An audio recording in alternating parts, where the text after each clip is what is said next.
Number 1. I lived in a house that was built in 1938. I would wake up and sit by the bed every single night at 2:59 to 3:01 a.m. Something would wake me up, and this would happen every single night. I thought I saw something moving quickly out of corner of my eye on occasion, but assumed it was being sleepy or bad vision without my glasses. One night, the curtain on my closet moved. I had this old lamp that came with a chain that you have to pull to turn on and turn off. I pulled the lamp chain and the room lit up. My husband thought I was crazy. I saw nothing, so I pulled the chain again to turn off the lamp. I tried to sleep again, but a few minutes later, I heard the lamp chain swinging against the lamp base. When I reached out to see if I can feel something swinging to stop it, something cold touched me. It didn't feel like a shape of a hand or a finger, but like a wet washcloth. We lived there for a few more years until moving out. We still don't know what it was that kept waking me up. Number 2. One night, when I was about 12 years old, I was drifting off to sleep. Then I clearly heard a baby laugh for 1 to 2 seconds. I assumed it was just my imagination and went back to sleep. The next morning, my sister mentioned that she was woken up by a sound of baby crying. I don't really believe in ghosts, but I was never able to explain that, and neither could she. We sometimes talk about this event. We still have no idea. Number 3. I lived in a house for 5 years that was haunted, but not in a malicious way, more like in a shitty roommate kind of way. You'll see where I'm coming from. So I'd come home, and the windows on the second floor would be open when it was raining. The food containers in the fridge would be open that I know I didn't even touch. I lived alone after all. The worst thing about this ghost was that he or she hated clocks. I think it was a she, and she hated clocks. Brand new wall clocks would stop working. The batteries would die. Even some of the time, the battery would be cut in half. I wasn't scared of the ghost, but I hated what she was doing for the next few years. Number 4. I am typically a skeptic and can usually apply logic to a situation and figure out the possible explanation.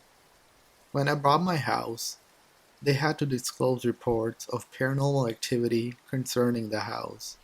I thought, yeah, whatever.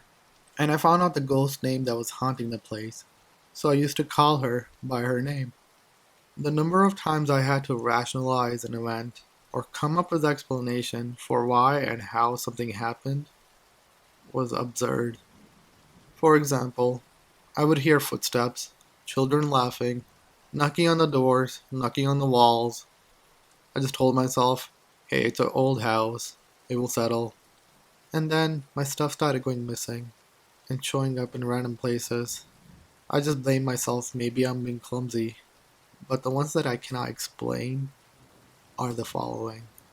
On the same day, every year, is the smell of something burning. It can be detected in 2 specific areas in the house. You can even define the limits of where you can smell it by walking around.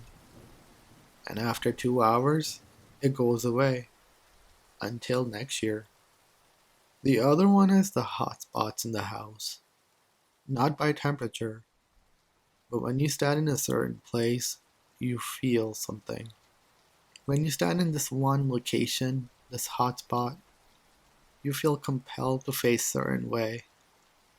I watched one of my friends get completely freaked out as he turned in mid-sentence to stare at the wall, looking it up and down.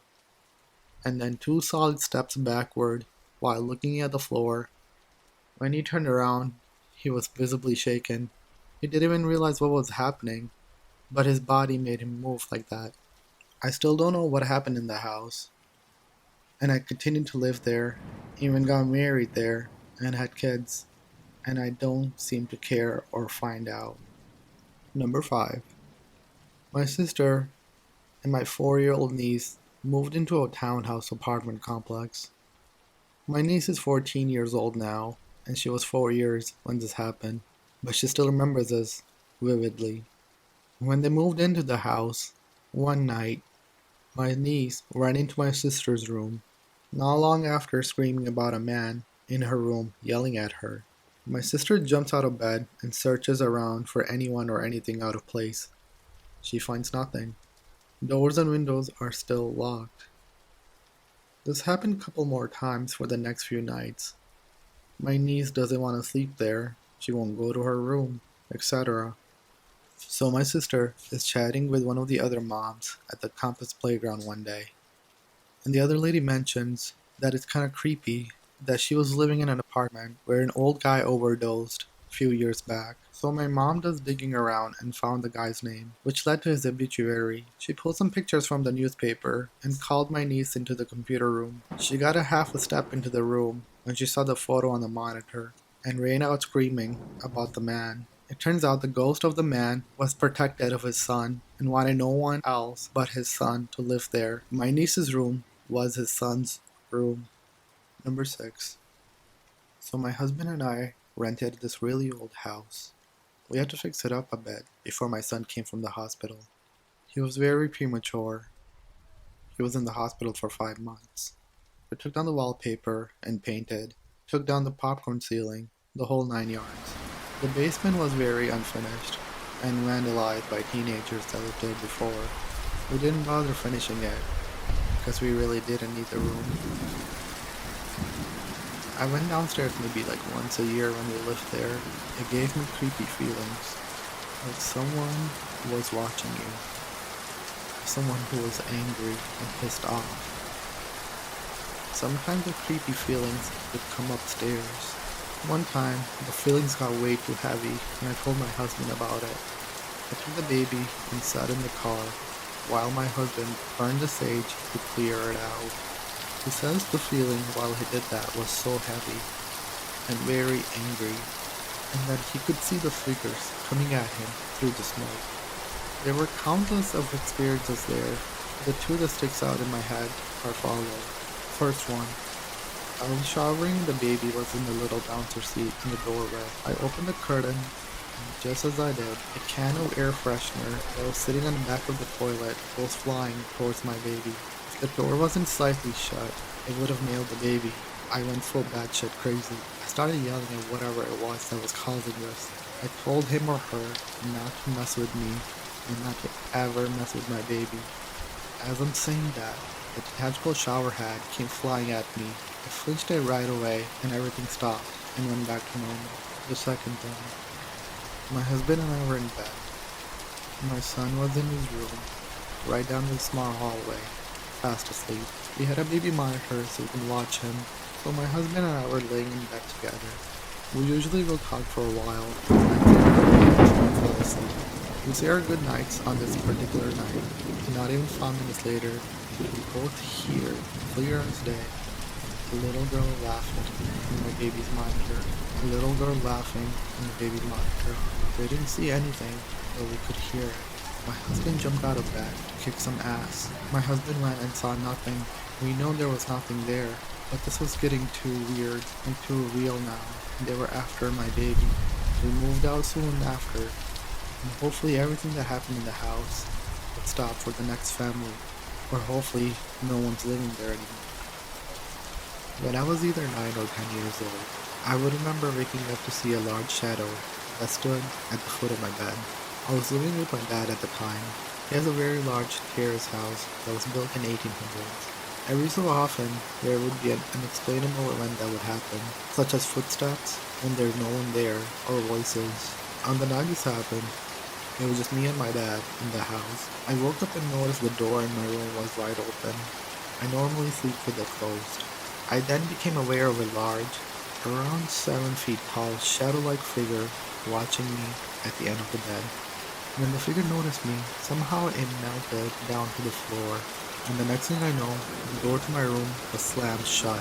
I asked my dad the next day if he was in my room, and he denied any knowledge of that event. That was the last time I stayed there. It's been years since I went back, and my dad still lives there.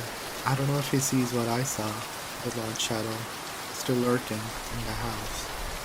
I lived in a big 1840s colonial house with 3 other friends for a while. It was a setback in 80 acres wildlife property and was really beautiful. Our third night in the house, right about 30 minutes after we all said our goodnights and were in our rooms, my doorknob started to rattle like someone was fiddling with it. And then I heard the next door started rattling, and the next, and the next, all the way down the hall, one at a time. The next morning, I asked my housemates if someone was messing with the doors. She said she asked the other 2 guys the same thing, and they said they weren't, and thought me or her were doing it. We thought the guys were playing around with us or joking with us, so we just played it off. And then one night, I woke up with a tense urge to get out of the bed, like my brain was screaming for me to get up. I laid in bed for a couple of minutes. Something was telling me to get up. I went into the hallway, and as soon as I walked out into the hall, all of my roommates opened their doors and came out too. We were all woken up, and they had the same urge to get up and feeling to get up as I did. We discussed what happened, and then shrugged it and went back to sleep. Before the activity got too creepy and scary for us, we all moved out.